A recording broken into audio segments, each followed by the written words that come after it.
Krishna friends, ચાલો આપણે બનાવીએ આજે ફરાળી પેટીસ। તો જો બટેટા પહેલાં મેં ખોલીને રાખી દીધા છે સરસ, અને આ ટોપરાનું ખમણ ને આ બધા આના મસાલા છે પેટીસના।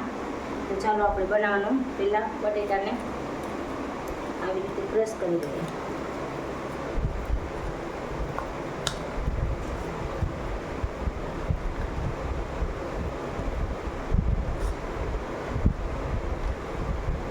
જો આ રીતે માવો બની જાય બટેટાનો, એટલે ખાલી આમાં સ્વાદ અનુસાર નિમક ઓછું નાખવાનું, કેમ કે આપણે પેટીસના અંદરના સ્ટફિંગમાં નમક આવશે। આ રીતે પછી આપણે થોડુંક છોડી દઈએ એટલે નમક મિક્સ થઈ જશે એમને, અને આ રીતે નમક મિક્સ કરી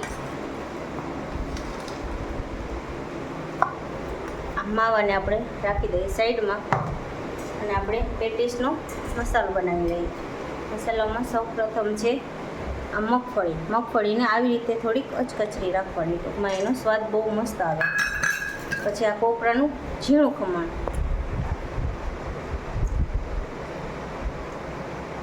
તમે આ મસાલો જેવી રીતે તમે જેટલો બનાવો એટલો બનાવી શકે, આમાં કંઈ જો માપનું હોય નહીં।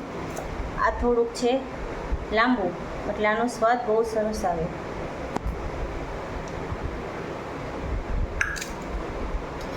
પછી હાફ ચમચી આદુ મરચાંની પેસ્ટ, જો મેં પહેલાં જ ક્રશ કરીને રાખી દીધી હતી। આદુ મરચાંને હંમેશા તમે ક્રશ બ્લેન્ડરમાં મિક્સરમાં નહીં કરવાની, આવી રીતે ક્રશ કરવાની। સ્વાદ અનુસાર નમક,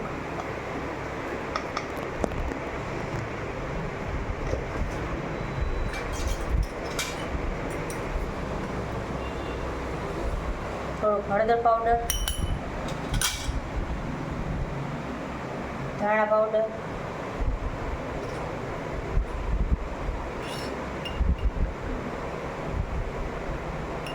અને લાલ મરચું। લાલ મરચું તમારી રીતે તમારે એડ કરી શકો, કેમ કે કોઈ તીખું ખાતું હોય, કોઈ મોડું ખાતું હોય, અને બધી વસ્તુને બેલેન્સ કરવા માટે આપણે થોડીક ખાંડ ઉમેરીશ, અને એમાં લીંબુ, એ બધી વસ્તુનો ટેસ્ટ બરાબર આવે। તમે આ રીતે મસાલો કરો ને એટલે બધી વસ્તુનો ટેસ્ટ એકદમ મસ્ત આવે। અને આ બધી વસ્તુને આપણે મિક્સ કરી લઈએ। આ રીતે છે ને હાથેથી જ મિક્સ કરવાનું, એટલે આ મસાલો એકદમ સરસ મિક્સ થઈ જાય, એટલે તમારે ટેસ્ટ બહુ મસ્ત આવે।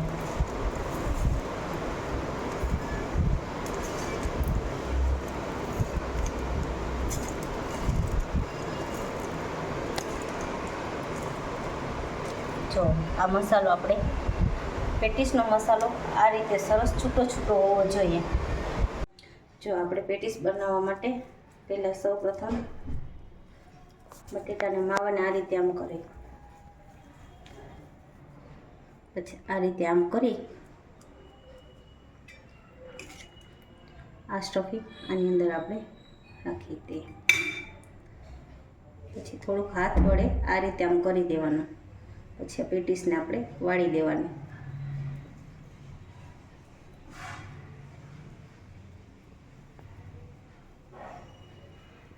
જો આ રીતે પેટીસ થઈ જવી જોઈએ।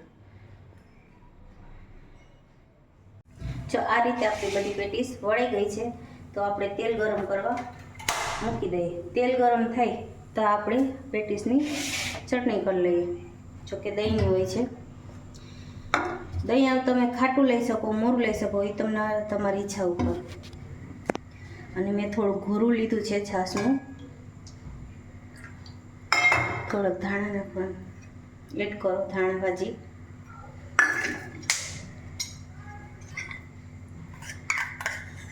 થોડુંક આદુ મરચાંની પેસ્ટ,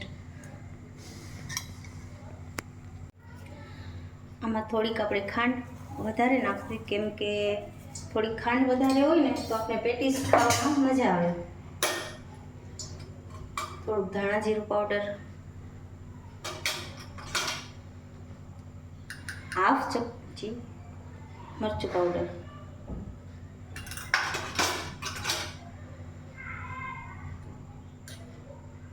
સ્વાદ અનુસાર નમક. આ બધી વસ્તુ આપણે મિક્સર ગ્રાઇન્ડરમાં ક્રશ કરી લઈએ. તો આપણી આ ચટણી થઈ ગઈ છે રેડી. ચાલો હવે આપણે પેટીસ બનાવવાનું ચાલુ કરી દઈએ. આ છે સિંગાડાનો લોટ. માર્કેટમાં તમને ગમે ત્યાં આસાનીથી મળી જાય. એને આ રીતે આમ કરી રોલ કરવાનું.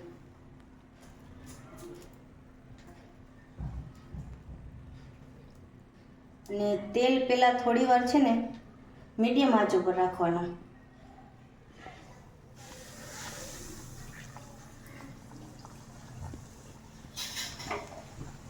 પછી બધી પેટીસ તમે થોડી થોડી એડ કરતા જાઓ ને એટલે ગેસ થોડોક ફૂલ કરી દેવો, એટલે આપણે પેટીસ થોડીક નીચે બેસે નહીં અને ખુલ્લે પણ નહીં. મિત્રો તમારે આ ખાલી એટલું ધ્યાન રાખવાનું ફ્રેન્ડ્સ કે આ પેટીસ તમે તરો ને ત્યારે થોડીક ખુલ્લે નહીં, એનું ધ્યાન રાખો એટલે તમારી પેટીસ એકદમ મસ્ત થશે. અને આમ બી અત્યારે શ્રાવણ માસ ચાલુ છે એટલે બધાને ફરાળ કરવો હોય તો પેટીસ પણ બહુ મજા આવે. ગોલ્ડન બ્રાઉન થાય ને ત્યાં લગીને આપણે તળવાની છે પેટીસને. જો એક પણ ખુલ્લી નથી આપણી પેટીસ. અને માર્કેટમાં તમે આ પેટીસ લેવા જાઓ તો એ ખબર ન હોય કે તેલ કયું વાપરે. આપણે ઘરે બનાવીએ તો થોડીક આસાનીથી બની પણ જાય અને બધાને ખાવામાં પણ મજા આવે.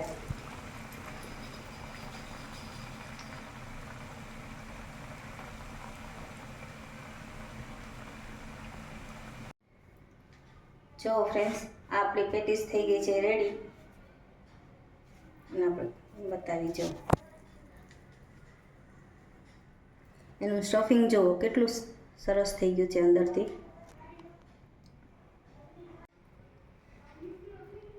આ રીતે તમે પીસીસ કરીને ખાવશો ને એટલે તમને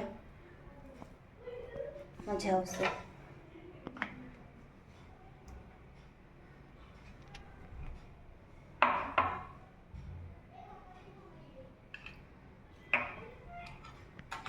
ચાલો બધા પેટીસ ખાવા. આપણી પેટીસ થઈ ગઈ છે રેડી.